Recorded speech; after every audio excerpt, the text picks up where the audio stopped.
Hello and welcome everyone to an episode of the Cultured Nerd Podcast. This week we're going to do this thing live.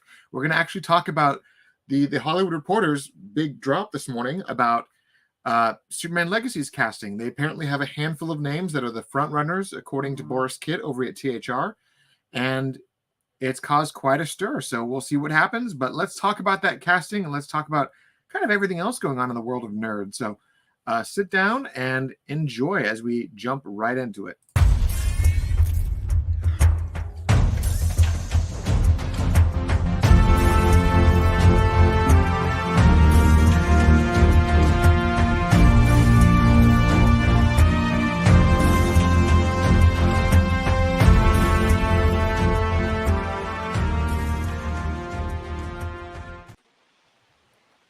And here we are.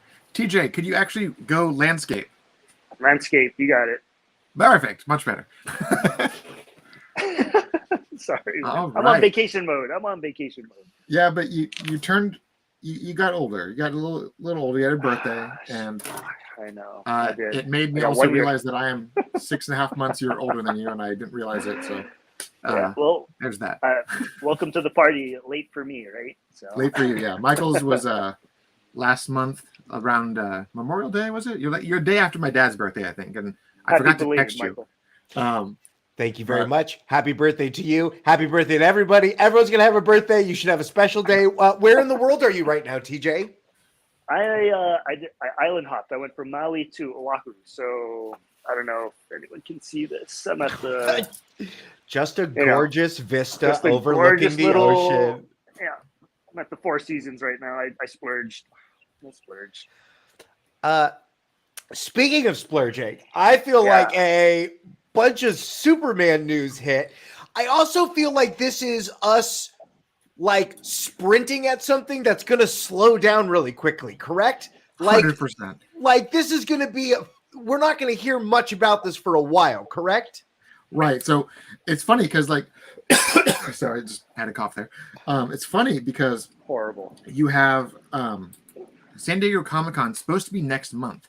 However, due to the writer's strike and the pending SAG strike, literally every studio has backed out of Hall H.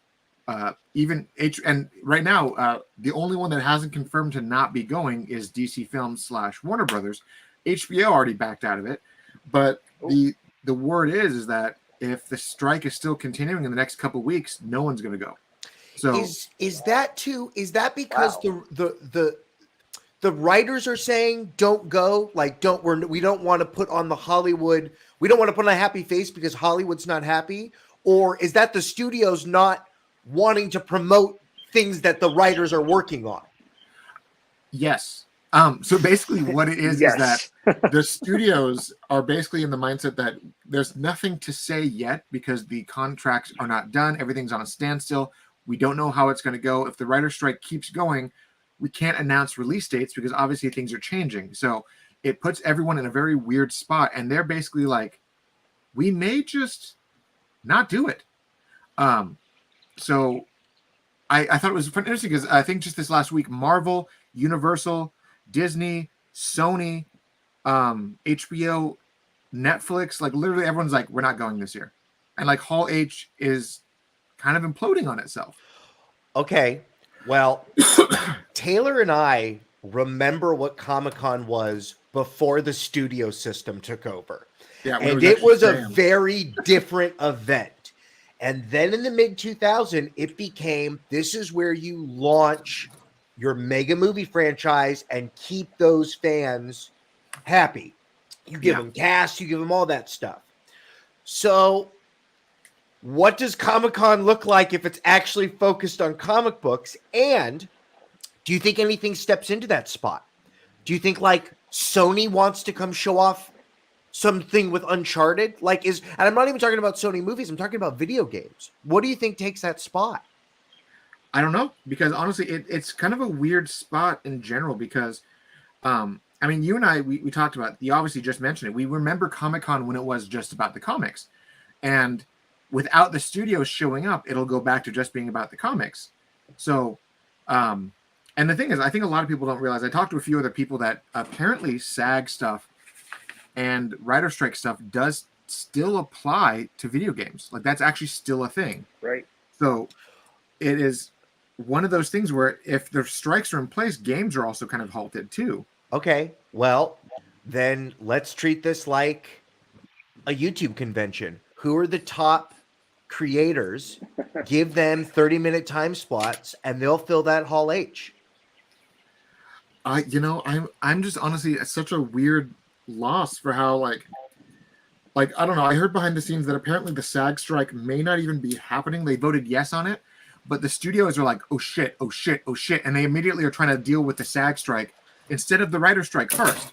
And it's that's what I heard. And that the writers, because now they don't have to give the writers what they wanted. They'll negotiate with SAG, and then whatever deal they give them, they'll be like, great, this is where we're starting from. And then they can argue about that. But they don't want the directors and the actors to strike, but they'll deal with them first, and the writers now will be low man on totem pole. Right. So it's kind of like a shit move. In my opinion, like they're just that's horrible. They're being bitter and ridiculous, but I'm TJ, just kind of like caught off guard by it. TJ, what would you bring to Comic-Con? We have to fill Hall H. That was supposed to be a preview of the next Spider-Verse movie, was supposed to be the teasing of Avengers. What is this? What do you fill that hall with? Blackjack. Off the top of my head, right now, the only thing I can Dragon Ball Z, just all of it, like all the movies that they're gonna move to Crunchyroll, just bring it all. Like that's the only thing that I'm excited about right now. Because what else am I gonna be excited about at this point?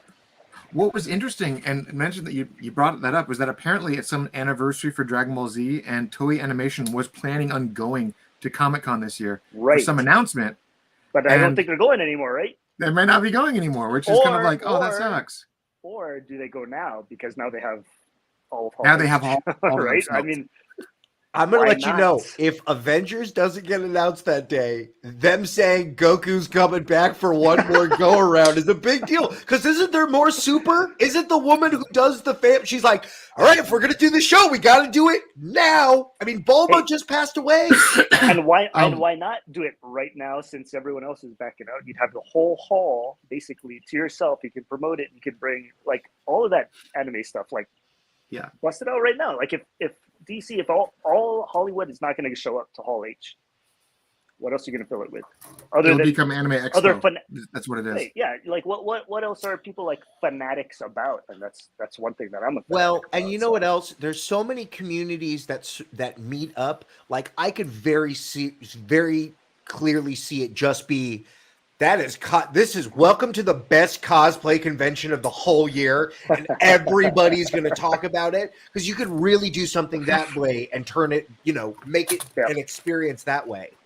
Absolutely. So I'm looking at some of the comments. Lady Genevieve is pointing out some cool stuff. She said, I'll just put up the comments because why not?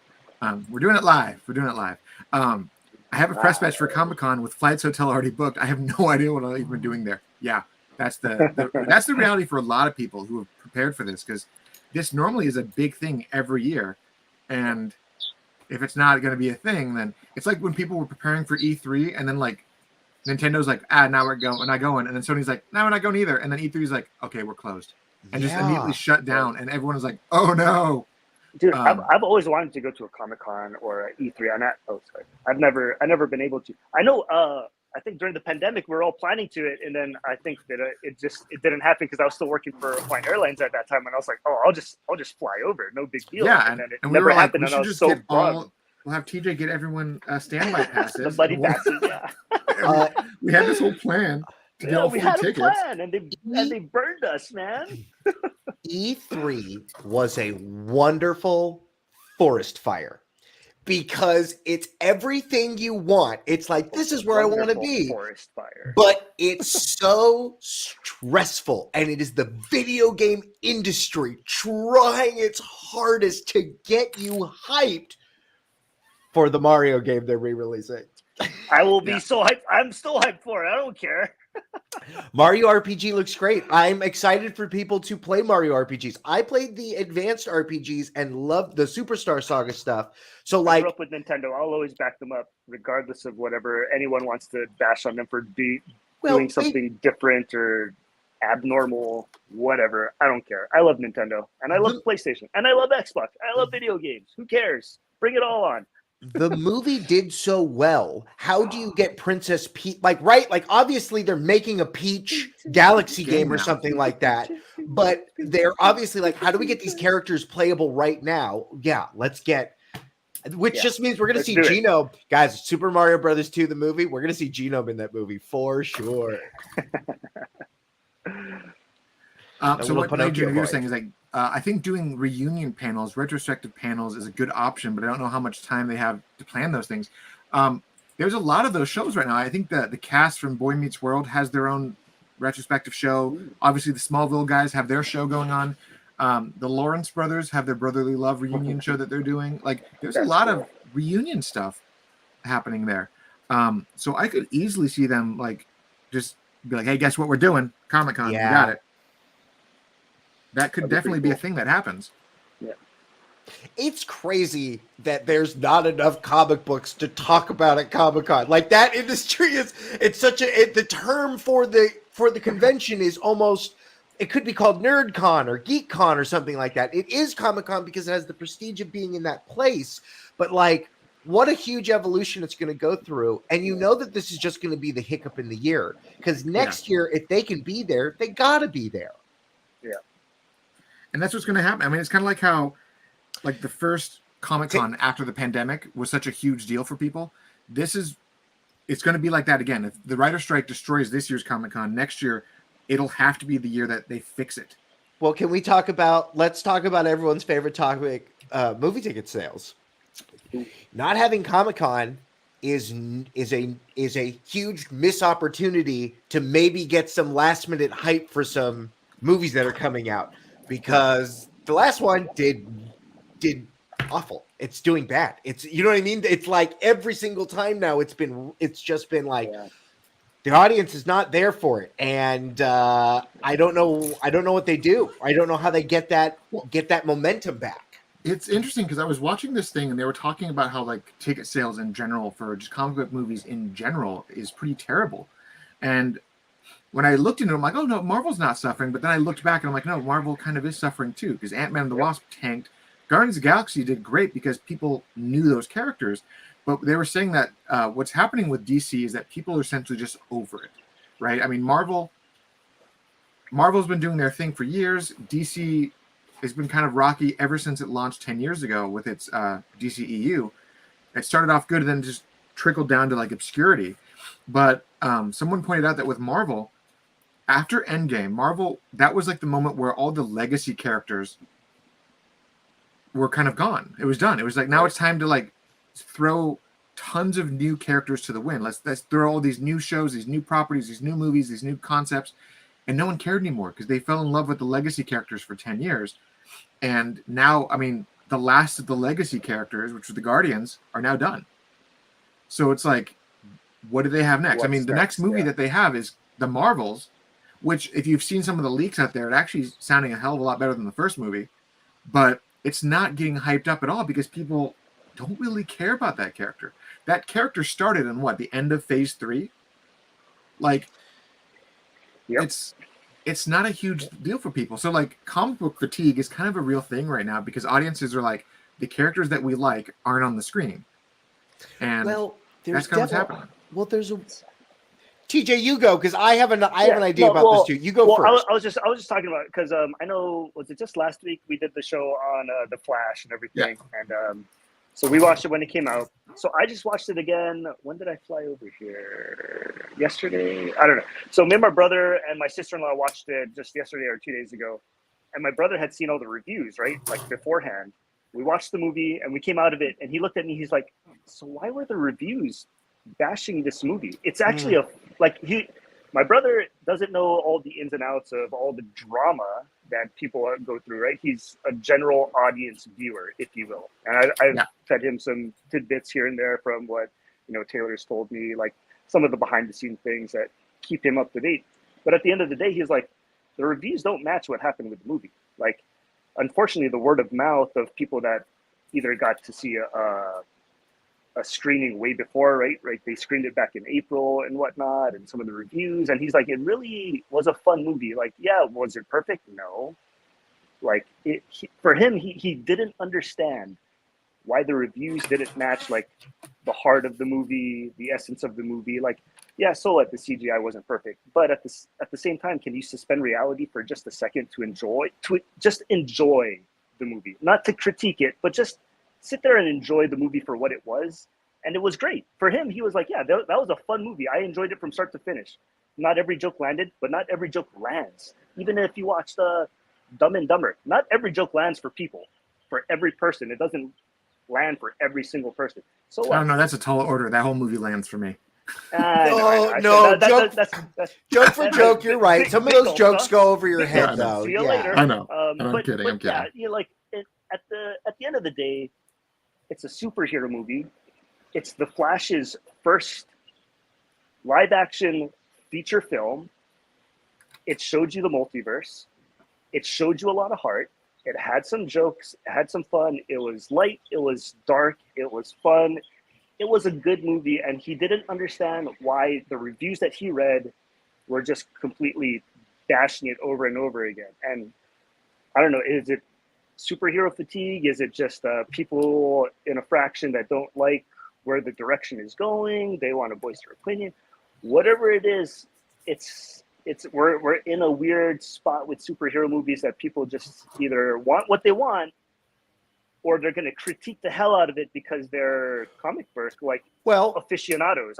I'm not sure either, because I enjoyed the movie and I love comic books and I don't know what people want now. Like, what do they want out of these movies? Like, do they want it to be dark and edgy? Do they want it to be light and fun? If it's in between, they don't like it. Like, that was in between. That had dark and it was fun, and people didn't like what they saw. So what do people want at this point?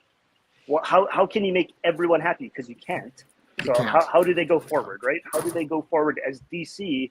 Marvel has, right, they had their legacy characters that are now, they have to kind of reboot with either bringing, obviously, the X-Men or Fantastic Four, which will be like new legacy characters, because those are some of the OGs that haven't been on screen for a while.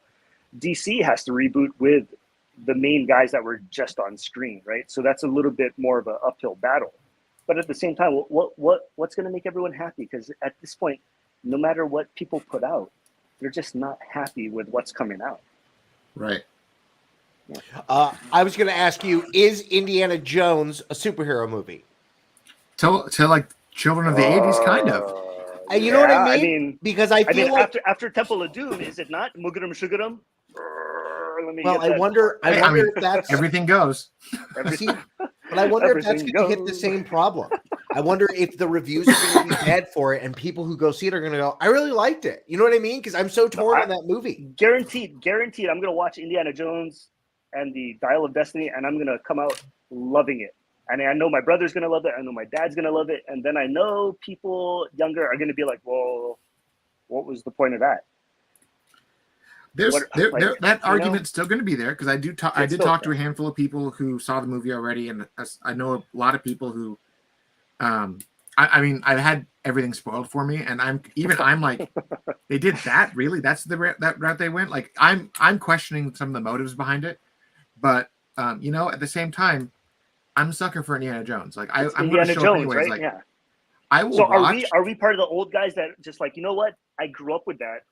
Even though it was kind of before our time, if you will, right? I mean, it started, 80, 78, 82, one of those. And, but we still watched it religiously growing up, and it's still a superhero movie. Indiana Jones was on VHS, and we probably wore them out. I mean, we had them. You bought the tape out. Baby. You bought Indiana Jones for every new platform. I know we had it on VHS. I know we had it on Laserdisc, and I know that I have it on DVD. Laserdisc. You know what I mean? That was the thing. So Michael's family and my family adapted Laserdisc very early, and I remember Michael coming over and borrowing our Laserdisc because it was better than DVD, but it was very much of a niche thing. And I remember we had like just a handful of movies, and we had like GoldenEye and Jurassic Park, and he kept borrowing those two Oh, They I had looked really Terminator 2 nice. on Laserdisc, man. Oh my Yeah. god, that thing was awesome. We had the Abyss on Laserdisc. Oh, Yeah, we had the best director's cut, that is and that was a big awesome. one. Out of this world. Oh, that's Please, awesome. please pour one out for the Laserdisc community. So the shiny side of the Laserdisc just falls off. The glue disintegrates, and they loot. Yeah, they're like trying very hard to like preserve Laserdiscs, but it's falling apart on people. It's really sad. Yeah. That's so They didn't really think that platform through as well. No, I mean, they did not. Like with it was awesome, records though. and vinyl, That's like cool. the fact that it was vinyl, it stuck and survived. But with Laserdiscs, it was like giant CDs. Giant CDs. They didn't quite get it down. It made sense though. There was so much movie on it, you had to flip it over because it looked amazing. You know what I mean? It looked great. Yeah.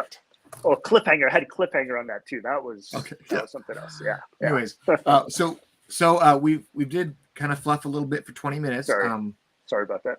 All right. So earlier today, the Hollywood Reporter dropped a big old article on their Heat Vision line of articles from Boris Kitt. He's a fairly known scooper. This is the title image for that boy, which I thought was pretty funny. But it also shows all the faces of the people he's about to name. Right. So I'm going to leave it up there while I talk into it. He said, those are 6 wildly different stories. Like when I look at those Superman with those Loises, like that's any one of those pairings is you could do so much with. That's a crazy image. Yeah, and so each one of them, if you actually look across the line, that's actually the pairings that he describes that they were tested with each other. So as he points out, he said that behind the scenes, according to close sources, and again, he doesn't say that the studio doesn't talk about it. The studio's not talking about it. Even James Gunn may come out and say, yeah, it was 100% wrong. Because fact of the matter is we don't know what's happening behind the scenes because James Gunn is like being crazy secretive with all this stuff. He has to be. If anybody hears about it, they'll rip it apart and say it's a terrible idea. Yeah, I was going to say, what's the chances, like percentage-wise, none of these people are it, right? Is it more than 50%? It's actually pretty high. I mean, it's not quite 50%, but I mean, Boris Kitt is one of those guys that if he says something, it's a happening thing. But at the same time, if I recall correctly, up until like right before Robert Pattinson was announced as Batman, he was saying that there were other people ahead of him in line, which wasn't the case because Robert Pattinson was picked before the casting stuff. Like he was headhunted by the studio, and Chris Nolan even cast him in Tenet to basically say, I think this is a good idea. Let me show you what he can do in a leading role. So he was great at Tenet. He's been good in every. Like, I know that I've never seen the Twilight movies. I know that they're bad, but like all of his adult movies have been great. And Tenet was absolutely the movie I was like, yeah, this guy can strap on a suit and punch people in the face. I see it. So it's interesting. So he goes in this article, he talks about how he says this past Saturday, it was reported that a first day of testing with the actors were seen in predetermined pairs.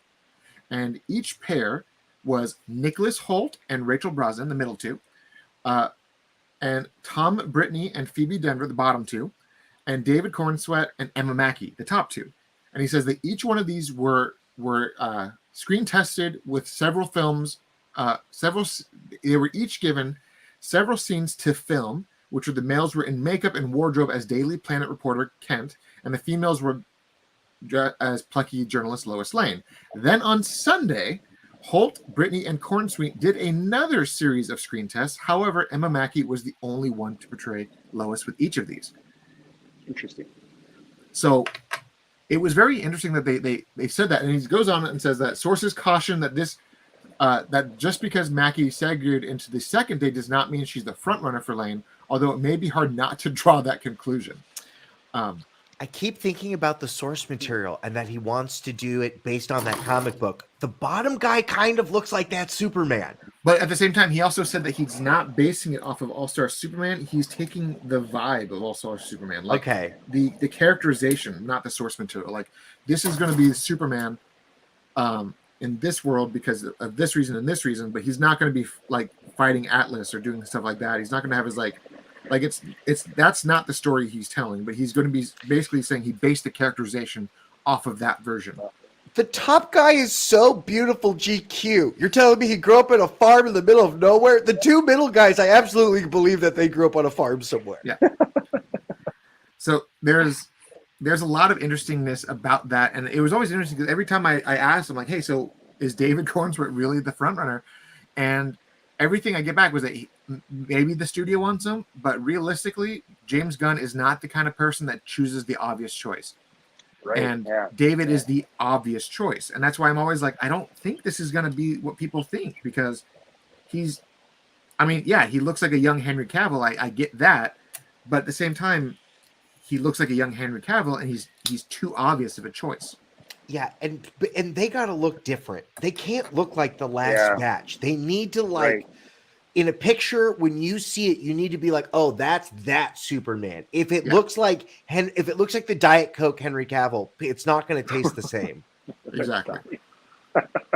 Well, I mean, that's a great way to put it, though. That's what we happened with Superman Returns, right? We had Brandon Routh, and they cast him because of how much he looked like Christopher Reeve, and everyone just compared him to Christopher Reeve the whole time. They're like, "Oh, he's not as good as Christopher was." I'm like, "Yeah, okay, we know that," but they did themselves a disservice by casting based on the look, not I don't know what they were going for, right?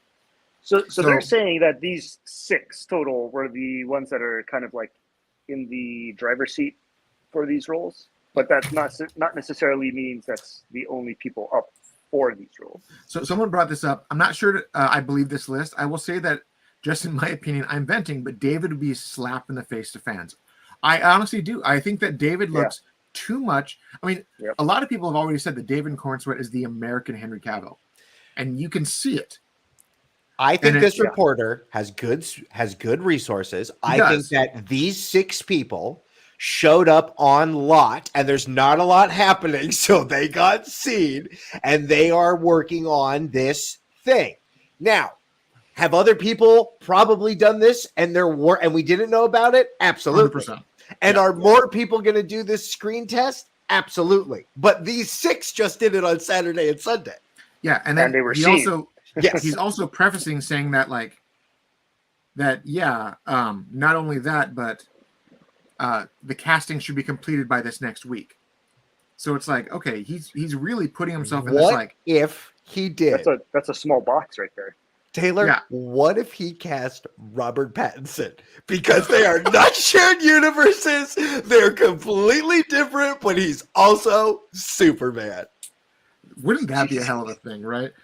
I'm Batman and Superman, 2 movies in the same year. He could pull it off. Like, as an actor, I would love to see that other side of him, because I've already seen him be like dark, broody guy. Talk about multiverse, right? Like, right in your face. They get so weirded out by that. They're like, wait. Batman is Superman? Yes, but he looks slightly different. Batman is Superman? Question mark? I am Ron Burgundy. How do you know Martha? Funny you should ask that. You know, like it honestly, it's such a weird thing. Wait, let's go back to judging. Yeah, Michael, they like your Clark Kent flannel. I've done this a few times, and a lot of people. Every time I wear my red flannel, Smallville flannel right there. Yeah, Smallville, but it's also Christopher Reeve, because in the first movie, teenage Christopher Reeve was wearing the red flannel when he kicked the football to the moon. This is my bedtime flannel. This is sleeping pajamas. This just looks. This is I get to sleep in this after this. These are my bedtime flannels. That's why I can keep them clean only in the house, and I take it off and I put it on the nightstand so it doesn't get dirty. Because you do a nice Mr. Rogers bit. I do. Thank you. No, I know you do. I've known you for 30-something years. I know you do. Do we think that any of these men? One of the women did all the men, correct? I love your phrasing. No. One of them interviewed. She did the scene with everybody. Yes. The one on the top, Emma Mackey. They're saying on Sunday she screen tested with all 3, and they said apparently on the second day screen test they actually had all 3 wearing different Superman suits. So whether or not, and from my understanding, the Superman suits that they use behind the scenes are like the old Christopher Reeve ones or the Dean Cain ones. Like they're not like the Henry suits. They're like the old school suits. Terry Hatcher, one of my favorite Lois Lanes Yeah. ever. I Terry really Hatcher, love that show. Like I love that show was Dean so Cain, good. He's also like me. He's Hoppa. He's half For nationality type of thing. people who don't know us, Lois and Superman, The Lois and Clark, new adventure, Lois and Clark, the New Adventures Adventures of Superman. That show came out in the early '90s, and awesome show. It was probably one of my favorite takes on the Awesome. character because the way Dean Cain played Superman, he played him as Clark Kent is the mask and Superman is the reality. Correct. And no, it was the other way around. It was the other way around. Clark Kent is the real one, and Superman is the mask. Because when you watch the show and you think of it that way, his way he portrayed Clark was very different than everyone else's, and he was very like, no, that's not how the world. He was very idealistic. He was very direct. He was very confrontational in those regards. And then when he was Superman, it was like a caricature of that version of Clark. And I thought it was very. He also had the black suit. If they had a whole. He had the black suit, like little arc, or not arc, but at least one episode, if not two. It was the finale of the show. They were reestablishing New Krypton, and he got the black suit. It would have had the blue logo instead of the white. Awesome, so it was a really cool show. Terry Hatcher, one of my favorite Lois Lane interpretations. I thought she was awesome in that show. Yeah, very good. As Lois. Sorry, that was a tangent. My bad. No, it was a tangent, but it was a great show. But so, sorry, we're talking about Lois Lane, I think. So, I guess what do you guys want? What do you guys from Superman Legacy that you guys didn't see in the past iteration? So what do we want from Superman Legacy? Because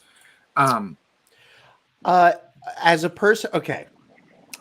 As I can see faults in Man of Steel. It's a movie that doesn't resonate with me. There are other parts of the Zack Snyder movies that do. That movie just never really gelled with me. I think that it is going to be Superman with a smile on his face and a little bit more of spending what is it like a day in the life with this individual. And while this, right, I think that slice of life with a superhero, because Superman does he is a symbol of something much larger than himself. And if we're talking about adult Superman, he doesn't preach that truth. He just lives that truth. And I feel like all the other Supermans we've seen are learning lessons or conflicted, and we've never seen confident Superman. Yeah. I think that's what I want to see. I want to see a confident Superman who is aware of his powers and his limitations, but knows how to get things done. What was interesting was that, so in the recent James Gunn has made a few comments in the last few days that really caught my attention, and this kind of gels with why I think I'm all for what he's about to do because of how he kind of phrased these things. First off, he wants Superman to be like exactly that, and I did appreciate that. In his interview with Michael Rosenbaum this last week, he talked about how Lex Luthor has never quite been the Lex Luthor he liked, and he even kind of said that the Gene Hackman Lex was very cheesy, which he was, and the Lex from Zack Snyder's was very much he basically described like a sociopath and like not really. He was a version of Lex that he never responded to in the comics, and he said that. I mean, he even went on air saying that he liked Michael Rosenbaum's version of Lex because there was a sense of gravitas to the character, and I fully agreed with all that. And I think what I want to see in this new interpretation is in Superman 1978. They did like the Jesus thing where like he's a teenager on one page and then he jumps 18 years. And now he's a 30-year-old man and he's fully established as like the savior. Right. And they did that. And I'm like, okay. So now he's just Superman. He knows what he's doing. He's confident. Cool. All right, fine. In Man of Steel, they wanted to show the journey. So he was Superman for 24 hours, Zod attacks. He doesn't know what he's doing. He doesn't know his place. And by the time he gets into Zack Snyder's Justice League, now he's the smiling Superman and he's Superman. So they took a different approach.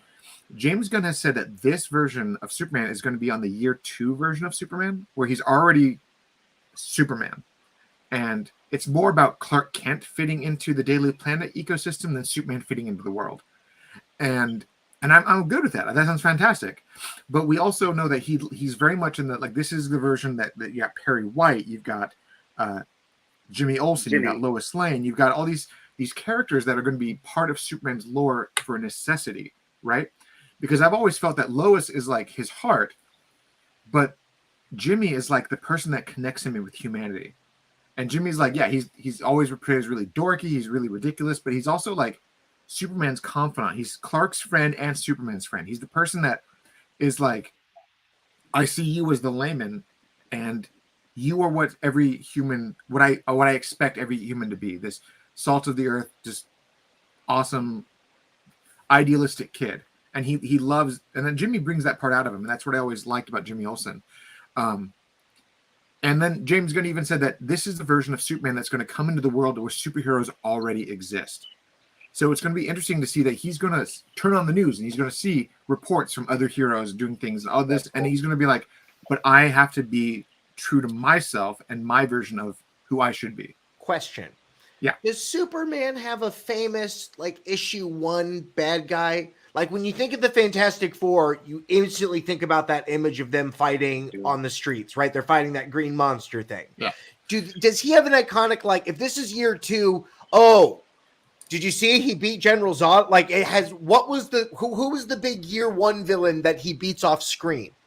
It was always, so back in the 30s and such, Lex was always his main like antagonist, but during the time frame, he was also fighting like natural disasters and here's the Nazis or here's the Robot Man or things like that. Like it was never. There's always natural disasters. I feel like because I had the cartoon like VHS set. And it was always like a natural disaster, like a bridge falling apart or a spaceship exploding or whatever it is. Right? Yeah. Outside of Lex Luthor, it was kind of just whatever natural the world's problems that he would be in there to save the day, basically. Yeah, but maybe we get more of that. That would be something I would like, because other than 78 Superman, kind of saving the things that are falling apart, we haven't. I mean, we didn't really get that from Zack Snyder. So, as someone who really loved both versions of it because they were widely different takes, and it's kind of nice to have different takes. It would be kind of cool to see not only Superman in his Clark Kent persona with all these supporting people, right? Like Lois Lane, Jimmy, and Perry White, but also all the things that he didn't get to do more recently, like saving people from a train that's going to be derailed. I mean, we've got trains derailing all the time right now, so that might be one thing they can put in, right? So and also we want to see Superman sneaky save people, right? Like we want to see him we want to see him as Clark Kent, like right in the nick of time. I'm in my Clark Kent suit and I'm spin real quick, fly, catch someone right before I hit the ground or whatever. But what Mike is saying is like, where he can't fly away because Lois is standing there next to him, and he's like, "I gotta use the bathroom. I gotta go take a dump. Let me get out of here." Like, I think that stuff. Like, I need to get away. But I also think of him like a little old lady. She's about to walk into traffic, and he can't do anything, but he like uses like a chew, and she like goes. She goes, oh! She goes across the street like kind of sneaky saving people. We got that in Lois and Clark in the first episode, where like the kid in the bus, and he like puts his hand on the bus, and you got the handprint. Like he did that kind of stuff where like I can't do Superman yet, so I'm going to sneaky save people, but like he did damage during the sneaky save. I like the sneaky save. I like that. This comment here: I'd like Superman to interact and support younger heroes like the Teen Titans, but I also don't want Supes and Nightwing to be the same age. I 100% agree. I like the idea of the Titans being a thing in this new universe, and I like the idea that Superman is probably going to be like 35, and Batman is probably going to be closer to 39, 40. Right, 35 is a good age. Maybe 36 would be even better. And like I can see that being kind of like the age range that they go with. And I mean, mind you, I can say this: I'm the age that I am, and I have a 15-year-old, so I could 100% justify that a 35-year-old Batman has a 10-year-old kid. Like that doesn't seem weird to me. And if Batman, he was tricked into having this child. Like depend on the canon. In one canon, he was tricked. In the more modern canon, he literally did not. He did kick boots with Talia willingly. Like, that was the real thing. He impregnates a woman the way humans do it, okay? And I feel like you can have that be at any age in Batman's development, because it is a learning moment that affects the rest of his life. So wherever you want to put that event, I'm totally fine. Right. But like, I don't see Nightwing being in his 30s. I see if they introduce Nightwing, Nightwing's probably like 25 at the oldest. He's got to be a decade younger than Batman. Yeah, because I mean, if you look at it this way, say Batman became Batman at 30, right? Which is well, technically, it happened when he was 9, when he saw his parents die in front of his eyes. But Batman is Batman at age 30, and he gets his first Robin at 31. That Robin is 14 at the time. You could say he's probably 14. They're going to age him up a little bit. So by the time Batman is 39 with young Damian, that first Robin is now like 20. Yeah. You know? And in college. Like I can see Nightwing being just like, okay, Nightwing is 20, 21. And that's it. He's off at college and he's Nightwing. You don't think we see the breakup? You don't think we see in the Batman, he like tells Robin, don't do something. Robin does it. He's like, you're off the team. He's like, I don't need you, old man. I'm Nightwing. I'm Nightwing, yeah. I'm off to Bloodhaven later. My parents died in front of my eyes too. Okay, Bruce, don't bring that shit up here. I could see him. I would love the comic book answer, where Nightwing is still Robin. He goes off, makes the Titans in like San Francisco and all that, and he is still Robin over there. And then Batman has gotten a couple more Robins in Gotham since then. And then during like a nice like heart to heart with Superman tells him about the stories of Flamebird and Nightwing, the heroes of Krypton, and he's like, I dig that name, and that's how he gets the. No, because that's what it was in the comics. Yeah, he became Nightwing right. because Superman told him about the Nightwing of Krypton. And he was like, I like that. I'm going to do that. Like, I would love to see that, you know? So I had no idea about that. That's an amazing story. That's a full canon thing. James Gunn is the kind of comic book nerd that would make a point of being like, do you Superman gave him the name. I know that we're supposed to be talking about Superman. Do you think in Batman we have two Robins? We have the new Robin and then Damian who shows up and kicks that guy's butt and says, you're not, he's my dad. I mean, if they're doing Damian's story, they have to have Tim Drake get his butt kicked in the Batcave. That was such a huge part of that comic.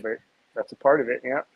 Gotta have it. So like, I could easily, I mean, they even quietly said that the movie is the Bat family. So I could see like, this Batman just have like his wall of costumes, and there's like the dead Jason Todd costume off in the frame over there, and then like he's like, oh, Dick stuff is over there. He's a dick. He's not around anymore.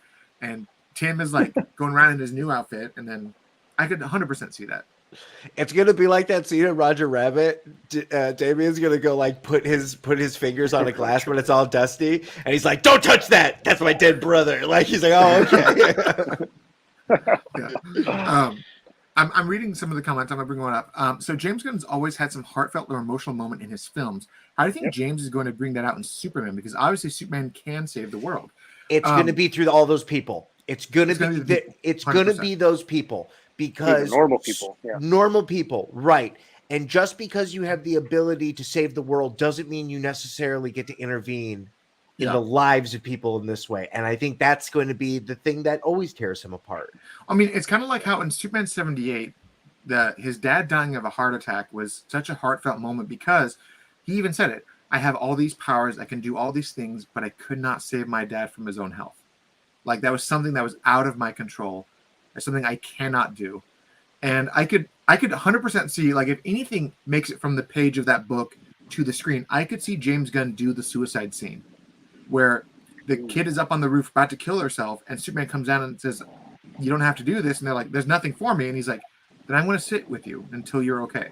And him just stay there with her. Like that could be a scene that's going to hit people really hard. Yeah. I also think it'll, the only time we've ever seen that scene is when Homelander tells that woman to kill herself. Yeah. I could see him. I could see him 100% do that to like basically, because that scene was actually a riff off of Superman's own scene from the comic. So I could see him 100% be like, I saw what they did on this. Let's do it correct. So yeah, like it was intended to be shown. So is the writer's strike going to be over tomorrow? No. Okay. The writer's strike's going to be on for a while. Is it going to be over next month? Maybe not. We don't know. Is it going to be over in 2 months? Hopefully. Okay. If the studios get off their ass, maybe. Let's say 3 months go by. Comic-Con doesn't happen. When do these movies when does this movie start? I mean, if we're casting it, then even a script is done, right? Like, obviously, if you're now looking at the people, work is being done on this. Yeah. Right. Some work is being done on it, 100%, because they can't stop the ball from rolling, because if if the writer's strike ends and they don't have anything done, then they have to wait too. So they are working on it to the capacity that they can. And I'm going to bring up a couple more comments too, because these are all things I do want to talk about as well. Marvel Man brought up Brainiac, Metallo, and Parasite would be my picks as villains. I 100% want to see all of those. I would love to see this version of Lex Luthor create Parasite in the film, and then like have that like Superman animated series moment where like Superman is on Lex's balcony saying, "I know it was you. I can't prove it, but I'm watching you," and have that kind of a moment where like you know that this is a thing. But I also would love the idea that the All-Star Superman where Lex I love you, Kent. You're the salt of the earth, because like, but he's like so arrogant that he cannot see that Superman and Clark are the same person. You know, like.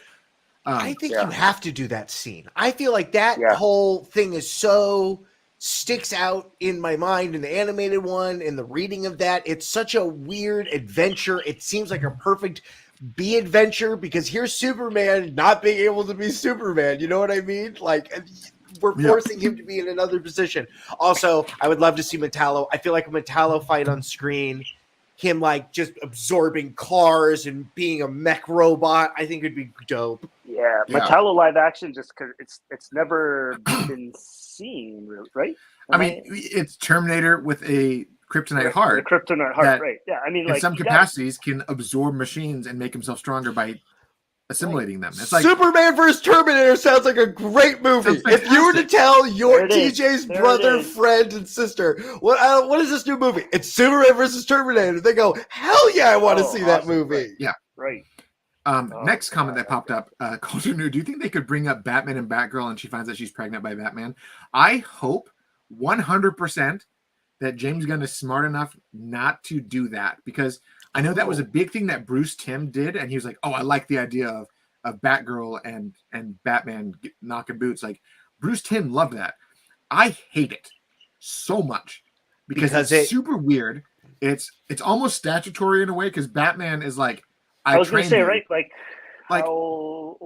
it's you fall in love with your Sifu. That's just what happens when you fall in love with your master. You go, Sifu, I love you. Yeah, like it's creepy. I don't like it. I mean, she literally is young enough to be his daughter, and he did adopt her high school boyfriend, Dick Grayson. So it's like it's something that I don't want in the films, because if they put it in the films, it's very messy, but it's also something that you know everyone would be like, boo. If an audience can start screaming Jerry Springer to your plot points, you have to change your plot points. Yeah. If the audience starts going, Jerry. Yeah. So I don't think it's a good idea at all. I think it would be like just controversy waiting to happen in the most toxic and unfortunate way. So no, I hope they don't do that. I want them just to do like, I love with how like, even Zack Snyder said that he originally wanted to have the Lois and Bruce hook up, and that's canon in comics multiple times. So many times in the comics that Lois and Bruce have hooked up. But I did like how when he kind of retconned it, he talked about how Catwoman was going to be Batman's ex-wife, and that was going to be a relationship that they wanted to flesh out some more. And I was like, yeah, let's do that. So to me, Batman's true paramour is not Talia, it's Catwoman. I just watched a whole video about what Tim Burton's Batman 3 was supposed to be, and that Catwoman was such a big hit in that movie. They were ready to spin her off and have her be her own thing and have her be on par with Batman. So, yeah, I think that character has always been right up there, because it's another Night Stalker. It's another person that puts on a mask to do and assert their will. Now, she steals diamonds, right? She's a lady. She steals people's diamonds. I understand that. But they understand that motive. Yeah, and the fact that Batman is always like, stop it, Selena. And you're like, okay, just arrest her. No, he won't, because he loves her. Like, he won't do it. It's such a fun dynamic where you see that Batman is literally compromised. Put the because of how he Diamondbacks. feels about Nope. this woman. Damn it. He calls her Uber and he sends her home, and then he puts those diamonds back when everyone's sleeping, like the Tooth Fairy. It's like, quit your shit. I took it anyways. Fine. Then she's sleeping, just pilfers her stuff. Did you watch that Catwoman? Did you watch the Catwoman cartoon movie? That's basically Cowboy Bebop. Did you see that one? I did not actually. I saw like, yeah, no. I was. It's fun. Kind of a pass on that one. It's fun. All right. I guess I liked it. It was real fun. The music's fun. It's literally Cowboy Bebop. They get all the voices back. Okay. Well, I'm reading some of the more comments. I love Metallo Parasite. Livewire would be another fun character to see in live action. She's just a fun, weird character that I could definitely enjoy in a new iteration. I have a question for you. What was and then I want to then turn this into Superman. What was a big change that James Gunn made to the Guardians team? And what is a big change that I think that we're talking about Superman very linearly of stories that have already been done. I could very easily see what if Superman came from a single mom family? What if Ma Kent died when he was a kid and he was raised by Ma Kent by herself?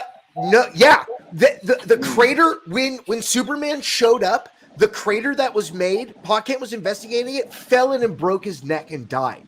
And she come on. It's the most tragic thing in the world. Sad. She's super sad. And as she's crying, she finds this baby and she's like, "Oh my God, I just lost this life. I have a new life." Boom, Superman. And now you have a Superman that comes from like a single mother family who like sees men being mean to people, and he's like, no, we're not gonna hit like that, or I'll break your arms off because I'm Superman. You know what I mean? Break your arms off. I don't think that they'll do that because I know that James changed a lot with the Guardians. I mean, all the backstory, he did kind of muddle stuff around. He did change like all the stuff with how strong Drax was in the first movie versus how he was in the last movie. You could see that he kind of retconned himself. But like everything about Star-Lord was also kind of tweaked. I mean, his dad was not Ego. That wasn't a thing. So I think he could take those liberties with the Guardians because they weren't the main cast of Marvel. Now you're taking on Superman. To kind of take that type of change, man, you got to have balls of steel. Okay. You have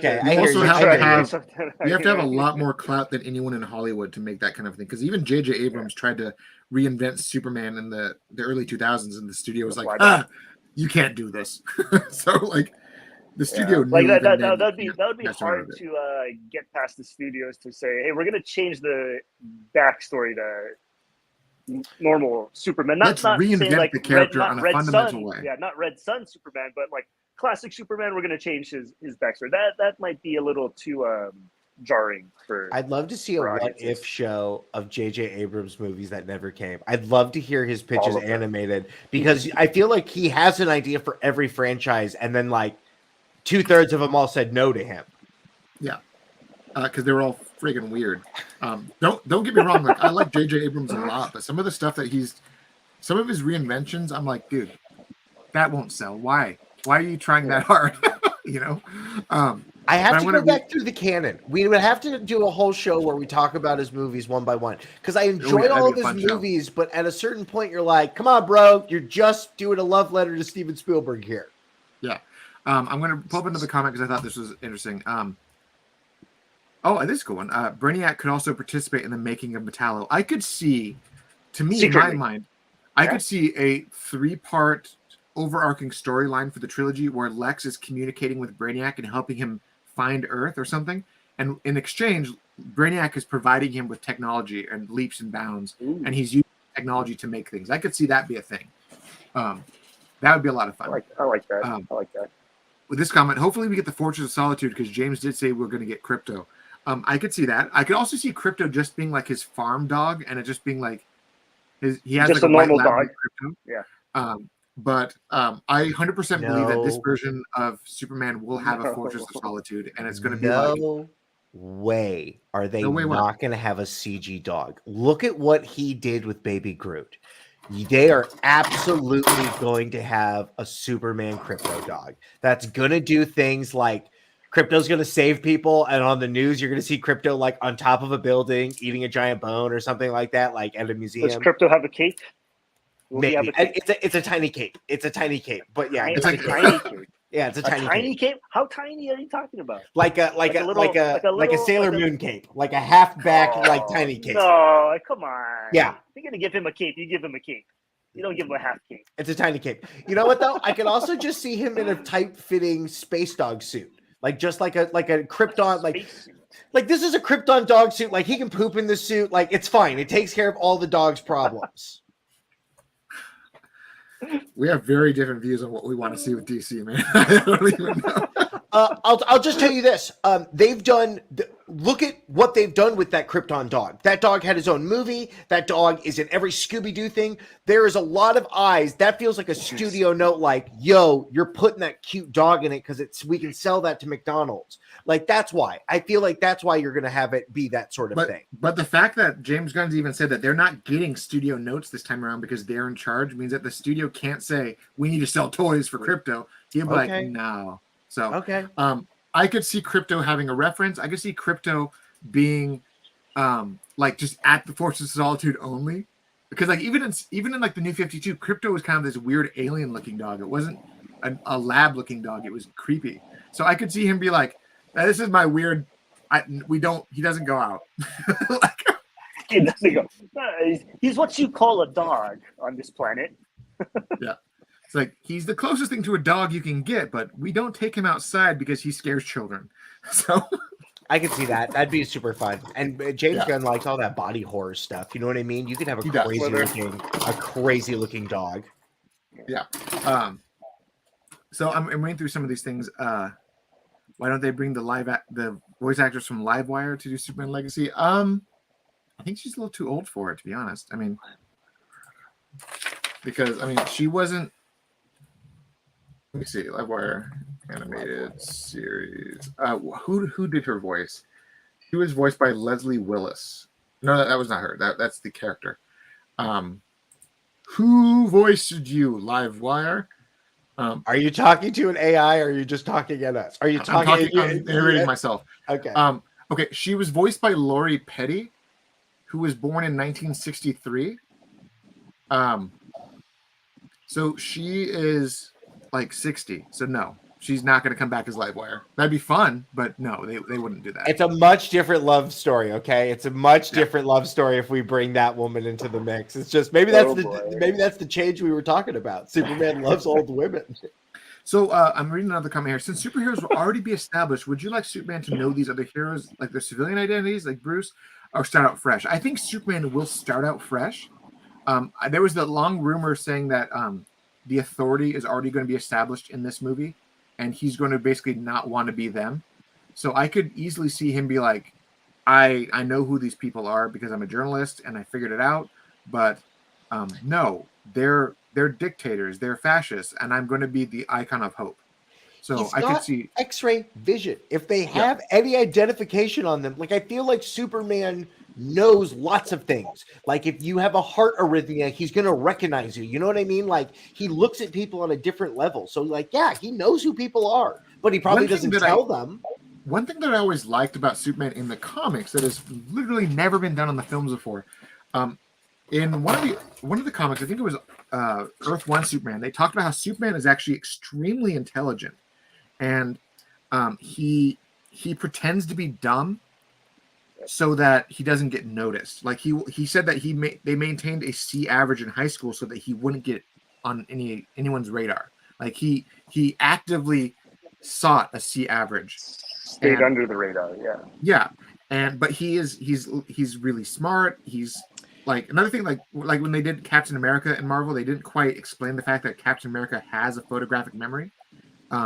They said it one time in the first movie, and then they never brought up the fact that he's actually really damn smart. We could have a scene.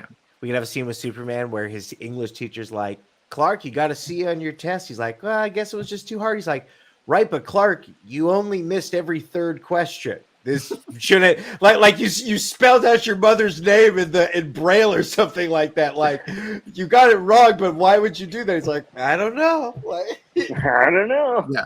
I thought it was right. I like what this comment brought up. Honestly, starting somewhat fresh would be better. Maybe minimal interaction. They know of each other, but not necessarily know each other. Yeah, I could see, I could see like Lois make a reference like, "Hey, we have this Aquaman over on the up by Maine. We've got this Batman over in Gotham. We've got this Flash over in the Motor City. We've got all these other heroes, and now we've got our own hero called the Superman." And like just make these references, show that the world is bigger. Like I would love something like that. And Bruce is like, or like Clark is like, yeah, I know who these people are. Like he's already started to look into these people are and see if they could be trustworthy or not, but not like actively going after them. You know, like because he's saying that there's he's in this world where there are other superheroes. Yeah, not necessarily knows them, but knows of them or heard of them, or there's references so that when they do reboot this DC universe, they're referenced so you know what's coming, but it doesn't necessarily just mean that, hey, we're going to get cameos of whoever the new Batman is or whoever the new Green Lantern is. Or got a Google Drive with trailers for all of their movies, and you double click them, and it'll show that's you. Batman. That's Batman has that one, right? He's got a Google Drive. He's got QuickTime files that he stole off Alexa's computer. He's got special movies. His private movies. Only he can watch them. No. I honestly think that they'll make references like how in Superman Returns. I remember when you and I saw it in theaters back when we were in high school, Michael. It was really bad, you guys. It was what it was. I mean, we all kind of had our 2 cents after it, but I remember that everyone in the row that we were with, because we were with like the whole drama department when we saw that movie. The moment that he was doing his first montage of saving people, and they said, well, we're getting reports from Hong Kong, Metropolis, Gotham, and they made that as soon as they said Gotham, everyone in the audience was like, "Oh my God, Batman!" And we all expected that to happen, but it never did. Yeah. Those are the kind of references I see happening, where they just start making straight up references, like on the wall of clocks in the Daily Planet, like they have like Gotham, like they have Central City, yeah, you know, Coast City, things like that. Like just all the references to the big players. Well, I'll tell you this: whatever is on those walls in terms of clocks. That's the heroes that we should be expecting. You know what I mean? Yeah, I don't know if we're going to see the Wonder Woman Island or not up there, but if we do, it's like, okay, like, you know what I mean? Like, I don't know, but I think that's going to be like, oh, this is where we need to be looking for people to show up from. Yeah. It's going to be very interesting. And I'm reading here. So Batman came in Superman Legacy. What are the chances we get a picture of Bruce Wayne of the Daily Planet article? I could see stuff like that. Where you have like a paper on the wall, like Bruce Wayne donates money, and just like a quick cameo of the guy that's playing the role, you know, like just him like shaking hands with Lex Luthor or something. Like, you think they'll tease it? Like it'll be a newspaper with his face, but there'll be like a coffee cup over his face, like you only see a chin. I hope so. I hope that's what it is, because they probably won't like announce like who is Batman, right? So they can't put the face out there, but it'll be like a hand that's shaking somebody's hand, or honestly, just by that point, Wayne by the time this Manor movie comes like out, that. they will already be in pre-production for The Brave and the Bold, so they could 100% have like that actor be like shaking hands with Lex Luthor on Lex Luthor's desk or something. Speaking of Lex Luthor, according to the same Hollywood Reporter article, there are 2 names that are actually in contention for the character of Lex Luthor, and funny enough, they're brothers. Bill Skarsgård, aka Pennywise the Clown, aka the giant French dickhole from John Wick Chapter 4, and then his older brother Alexander Skarsgård of Tarzan and all those other things. I mean, I know he's done more stuff than Tarzan. Wasn't he also in True Blood? Did he? Yeah, he was in True Blood. Like he's the main vampire guy from True Blood, right? But the fact that both of those guys are in contention can give you 2 very different versions of Lex Luthor. One, Lex Luthor is the same age as Superman, or Lex Luthor that's older and more established than Superman. And I don't know. I kind of like the idea of, you know, either one would be exciting. If they go with Bill Skarsgård, I think they'll have a very it would be kind of like, that doesn't scream the gravitas of Lex Luthor that his brother would probably pull off. I could see Alexander Skarsgård pull off a very much I'm the Lex Luthor that's closest thing you would see it to Smallville's Lex Luthor, you know? So I don't see them going that route with Bill. I think Bill's too much like Jesse Eisenberg in terms of like visual insanity than. But the other one I saw as a naked Viking man, and he was amazing. Put that man in a skin tight, put that guy in a robot suit, right? I could see him being Lex Luthor punching Superman in the face. In the mech suit? Oh, yeah. I could easily see him be like, I could love seeing his version of Lex being like just calm and composed and like in a suit and saying, no, I'm better than all this.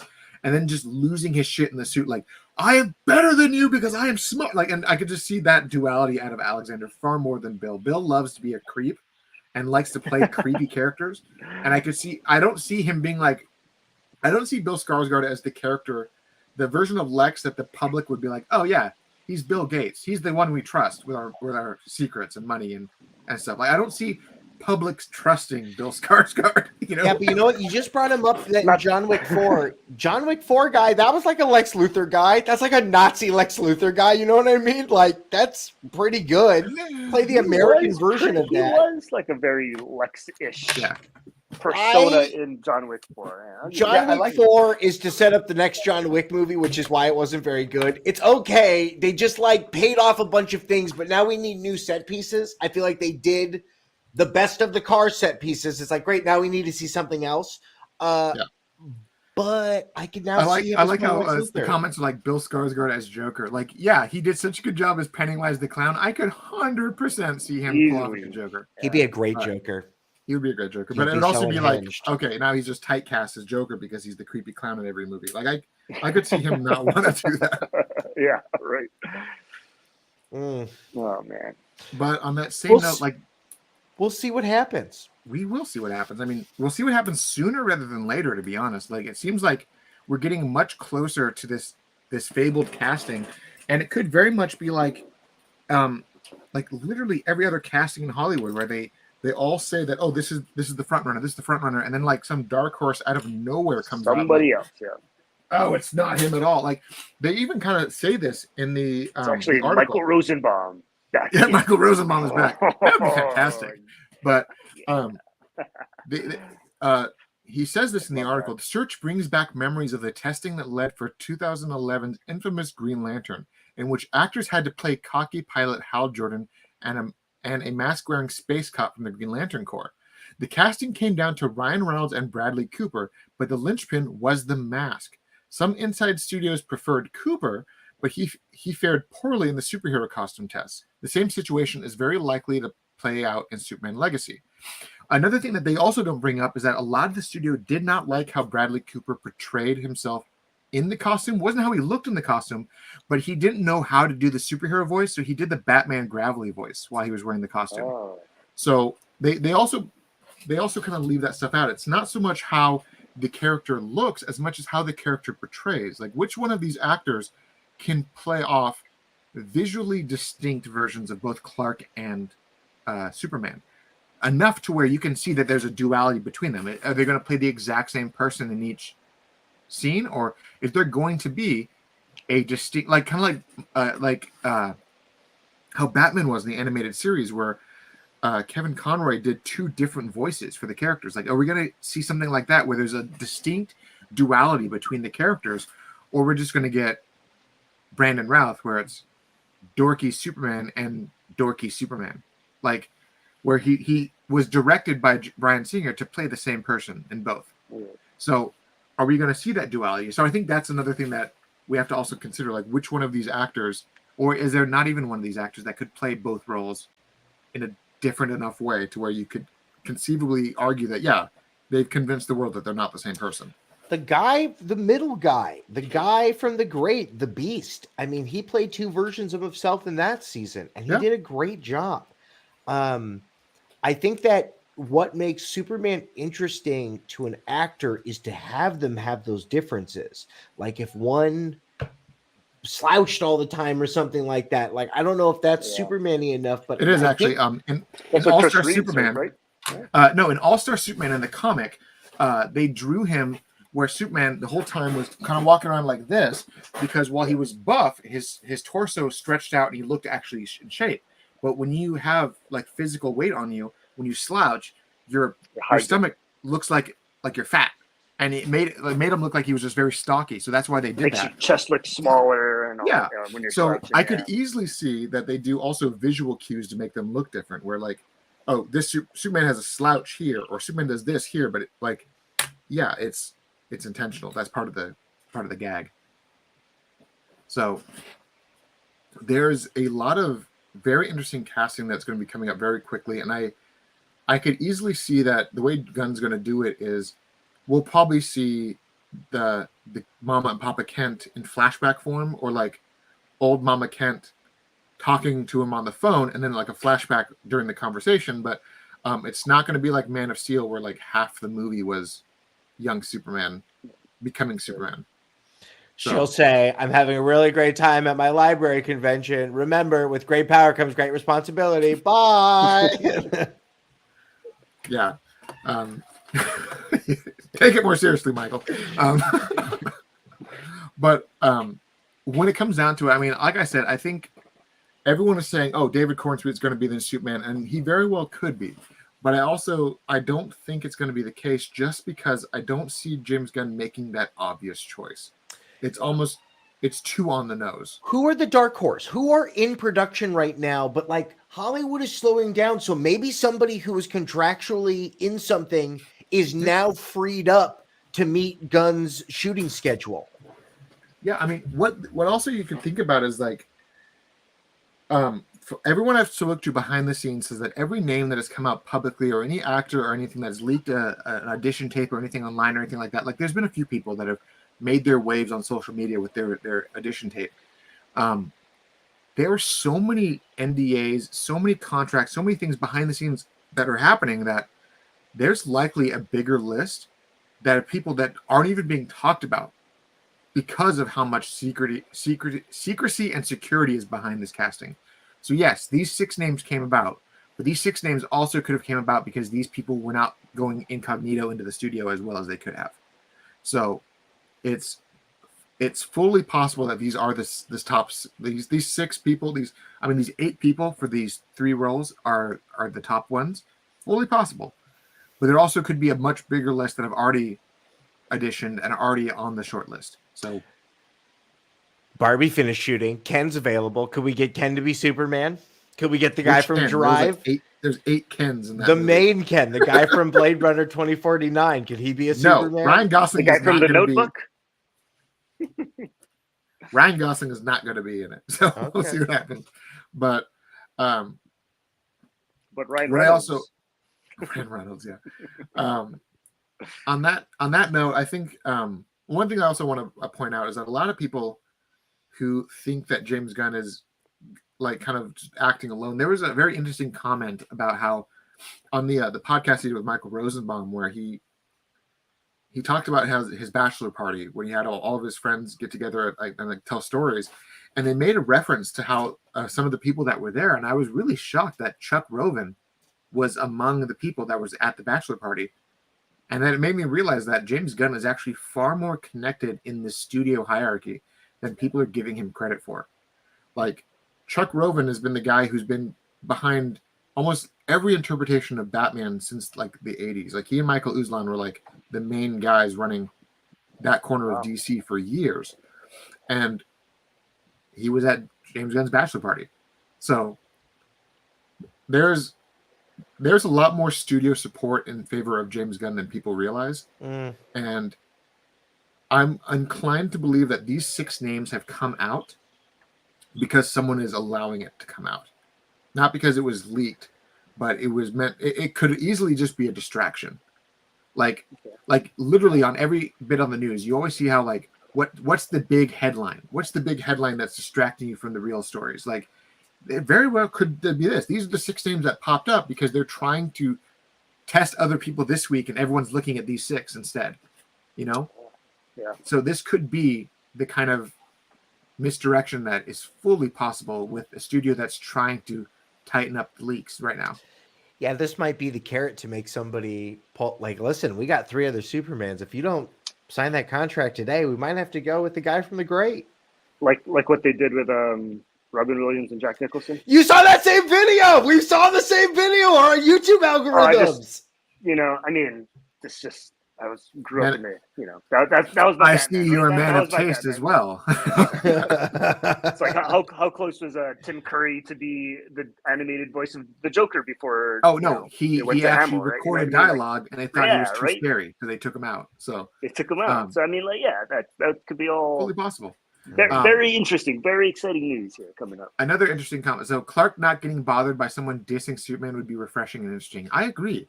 I think that having this version of Clark be someone that knows that the world sucks and doesn't get depressed about it would be a very different take. Because I mean, obviously, with the way Henry Cavill and Zack Snyder did it, was meant to be this is a character growing into his role. But if you have this version of Superman who's already hardened to the negativity of the world and is like, no, I'm not letting it get me down because of how I was raised. Someone who wears a mask clearly has issues. Yeah, like exactly. Like I could easily see this version of Superman being a bit more has skin as hard as steel. Like nothing can make him upset by insults because nothing can hurt him that way. What can hurt him is people that he cares about getting hurt, not bad words. So, I mean, I'm not saying no. It's like Tyler Hoechlin's version on Superman and Lois. Like fantastic show for depicting how Clark can get. And one of my favorite scenes was actually in the more recent stuff where they had this kind of like local town drunkard punch Superman's son and pull a gun on his wife, and he goes to him at the diner and says, "We need to have a talk outside." And the guy's like, "No, screw you." And then like Superman, like he literally grabs him by the back of the head and slams him to the counter and says, "If I have to come back here, this will be the last thing you do." Like have that version of Superman where he's like, nothing is going to bother me except for that you bother my loved ones. I will mess you up. Like that be the version of Superman that I'm okay with, where it's like Henry Cavill, like you think you can threaten my mother. Like that's what he lets loose when he attacks Zod. Yeah. But like Superman is hardened to the negativity of the world around him. But when you take a personal swing at something he cares about, that's when he lets loose. Like that would be fun to see. I will see on the news top 10 Superman blunders, like him messing up, like he misses the kitty, he doesn't get top the 10. Right, there's a number of blunders. Yeah, some like Cat Grant reporting the tabloids of the week, something like that. Superman left a little old lady trapped in her car for 3 hours. Yeah, right. He said he was busy at the time. Like he saved her off of the building, but he didn't realize that he crushed the door and she couldn't get out, and the jaws of life had to rip the car apart to free her. Like something like that. Just like Superman, like, ah, damn it, I didn't take the door off, did I? But that's a really funny example. That would be great. I couldn't open the door. He trapped me inside. He picked it up and he was so strong he melted the metal together. Wolfgang Novgratz might be on the list. He fully could be. I mean, I could see James Gunn pick an unknown, and none of these actors are unknowns. I could see him come out of nowhere and say, by the way, Superman is someone that you're going to have to Google. And there's maybe 10 minutes of screen footage for him in all of existence. So I feel like that was the case with Tom Holland Spider-Man. I didn't know who Tom Holland was. And now he just had parkour videos of him. He was in that one movie, The Impossible, with that tsunami thing when he was like 9. And like that was the only thing I knew him from. I'm like, he was with okay. But no. Another comment popped up. Couldn't an agent necessarily be a source? No, they couldn't, because agents fear the risk of breaking NDAs by leaking information like this. The last thing that an agent wants to do is destroy a bridge in Hollywood. They wouldn't be the one leaking information like this. However, their secretaries, fully possible. So, or the kid who drops off sandwiches and sees on his desk 3 film. Yeah, the kid who's not being paid anything, and he had to go back and get a second soy latte because the first one was the big joke of that show, the show Entourage. The big joke was that the interns that weren't getting paid well enough, the secretaries that were getting insulted by the bosses, were the ones leaking shit to Variety. That was the ongoing joke of that show. By Ari. Yeah. That's why when he took over the new office, he fired everybody. He's like, I can't trust any of you. You all talk to Variety. Yeah. So. God, I love that show. All right, TJ. Well, the sun has moved higher in the sky, which means, big fella, it's time to it's getting pretty dark outside. It's time for us to go, Sleepy Pie. All right. Well, on that note, let's see what comes in the next few weeks, because I know that we're going to get a lot more rumors, a lot more names, and maybe some actual casting by July. So we'll see what happens. Do you think they talk about Superman at Comic-Con? If Comic-Con happens, we'll see what happens. But Taylor. Okay, If movies don't show up to Comic-Con, is Comic-Con in risk of going bankrupt?